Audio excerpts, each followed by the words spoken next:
네, 안녕하세요. 신바람 국어교실의 신바람입니다. 자, 오늘 배울 교재는 문학 비책.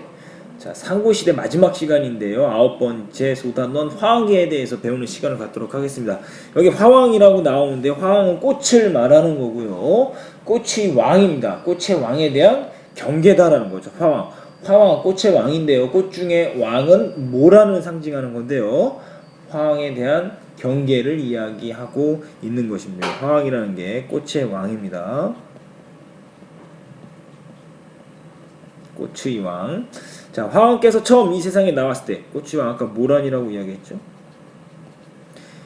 향기로운 동산에 심고 푸른 휘장으로 둘러싸 보호하였는데 삼춘 가절을 맞아 예쁜 꽃을 피우니 온갖 꽃보다 빼어나게 아름다웠다. 멀고 가까운 곳에서 여러 꽃들이 다투어 화왕을 뵈러 왔다. 깊고 그윽한 골짜기에 맑은 전기를 타고난 탐스러운 꽃들이 다투어 모여왔다. 그러니까 화왕의 빼어난 미모에 대해서 지금 이야기하고 있습니다.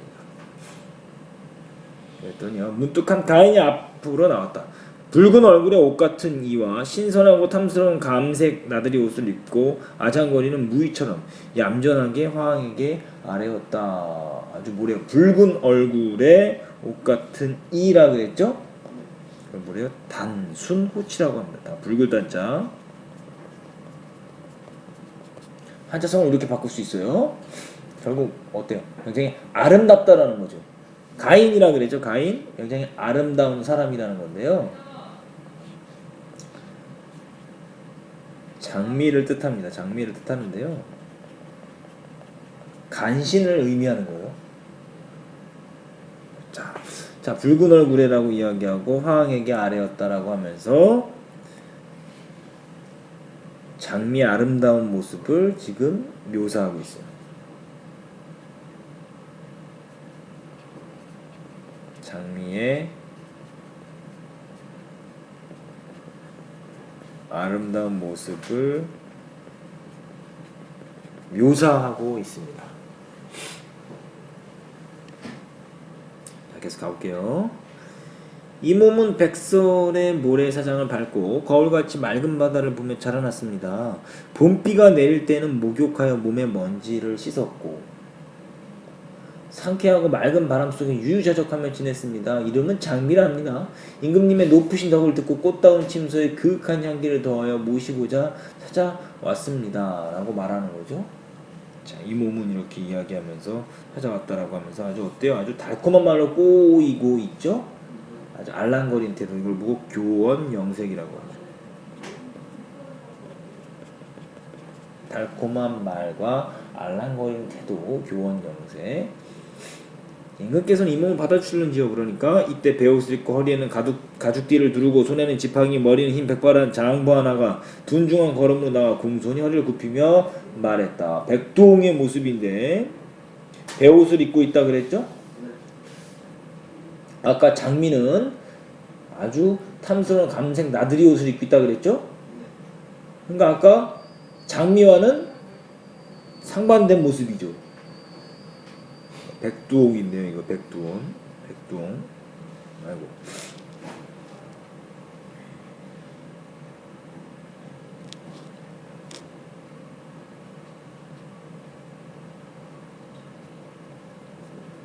백두홍의 모습을 묘사하는 거. 근데 모습을 보니까 굉장히 검소한 모습이죠. 베옷을 입고 있다. 검소한 차림새. 이 몸은 서울 밖 한길 옆에 사는 백두홍입니다. 백두홍. 흰머리의 노인이다라는 거죠. 할미꽃을 말하는 거예요.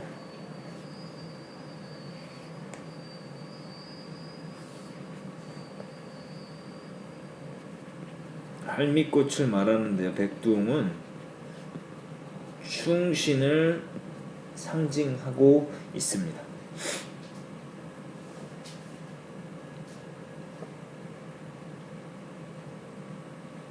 계속 가볼게요. 아래로는 창망한 들판을 내려다보고 위로는 우뚝 솟은 산 경치에 의지하고 있습니다. 가만히 보옵건대 좌우에서 보살피는 신하는 고량과 향기로운 차와 술로 수라상을 받들어 임금님의 식성을 흡족해하고 정신을 맑게 해드리고 있어옵니다. 또 고리짝에 저장해 둔 양약으로 임금님의 기운을 돕고 금석의 극약으로서 임금님의 몸에 있는 독을 제거해 줄 것입니다. 결국 뭐예요? 그 금석의 극약이라는 건 뭡니까? 위험이 있는 독약이라는 소리예요. 금석의 이거 중요한 표현인데요. 금석의 극약이라는 건 위험이 있는 독약이다 이 소리예요. 하지만 이 독약을 잘 이용하면 병을 다스릴 수 있다라고 이야기해 주는 거죠. 이것은 무엇을 의미하냐? 왕의 잘못을 시정해줄 충신이 필요하다는 거죠. 이거는 신하의 충고를 의미합니다. 그래서 이르기를 비록 사마에 있어도 군자가 된 자는 관계라고 해서 버리는 일이 없고 부족에 대비하지 않음이 없다고 하였습니다. 임금님께서도 이러한 뜻을 가지고 계신지 모르겠습니다. 장미와 백동이 뭐합니까? 청원을 하죠. 나를 써라 라고 이야기하는 거지. 한 신하가 화왕께 아뢰었다. 두 사람이 왔는데 임금께서는 누구를 취하고 누구를 버리시겠습니까? 화왕께서는 이렇게 대답하였다. 장부의 말도 도리가 있기는 하나 그러나 가인을 얻기 어려우니 어찌 할꼬? 라고 하면서 지금 뭐예요? 화왕이 어떤 판단하고 있습니까? 가인 겉모습을 보고 판단하고 있죠.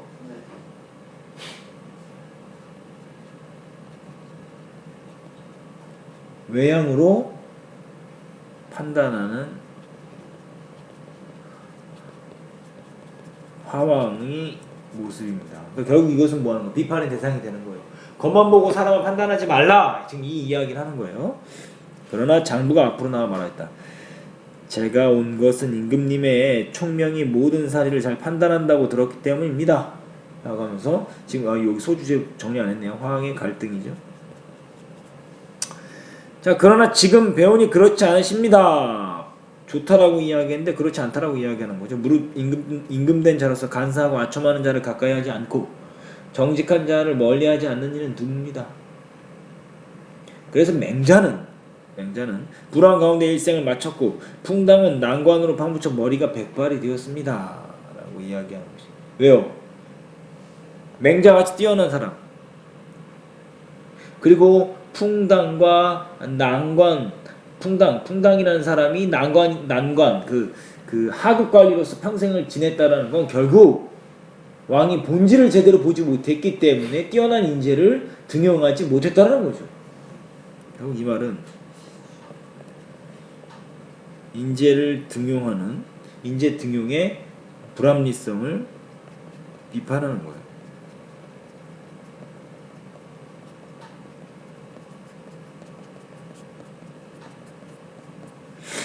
인재 등용의 불합리성을 비판합니다. 예로부터 이러하오니 저희들 어찌하겠습니까? 화왕은 마침내 다음의 말을 되풀이했다. 내가 잘못했다. 그래서 왕이 깨닫고 뉘우치는 거죠. 왕이 잘못을 깨닫고 뉘우치면서 마무리를 한다는 거죠. 그래서 화왕에 대한 경계, 화왕을 통해서 우리가 배워야 되는 것이 바로 이것이다.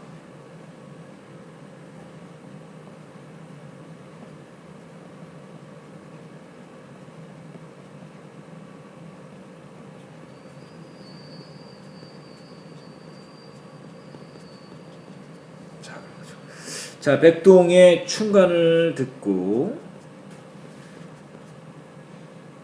충관과 잘못을 뉘우친 화왕 이렇게 하면 되겠죠. 자, 이거 한번 정리를 해보도록 하죠.